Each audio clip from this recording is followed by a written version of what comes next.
सदियों पहले की बात है। राजा सूर्यसेन प्रतापगढ़ का राजा था। राजा की इकलौती संतान उसकी पुत्री भानुमति थी। वह अत्यंत सुंदर थी। भानुमति के विवाह योग्य होने पर राजा को पुत्री के लिए एक योग्य वर की तलाश थी।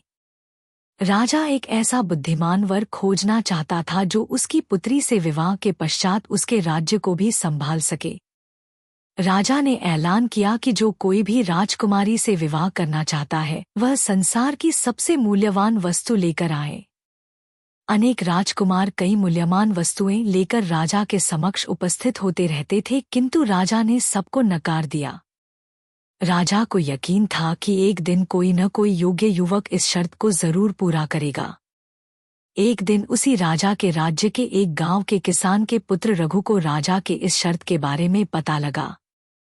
रघु बहुत बुद्धिमान था। उसने विवेकपूर्ण तरीके से सोचा और फिर एक दिन 3 वस्तुएं लेकर राजा के दरबार में हाजिर हो गया। राजा से अनुमति पाकर वह बोला, मैं दुनिया की 3 सबसे महत्वपूर्ण वस्तुएं लाया हूँ। मेरे हाथ में यह मिट्टी है जो हमें अन्न देती है, यह जल है जो अमूल्य है और इसके बिना जीवन संभव नहीं है। तीसरी वस्तु पुस्तक है। पुस्तकें ज्ञान का आधार होती हैं और ज्ञान के बिना सृष्टि का संचालन असंभव है।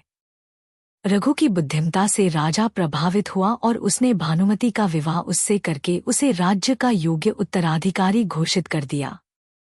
सार यह है कि बुद्धि, विवेक और ज्ञान से कठिन प्रश्नों का हल निकल जाता है।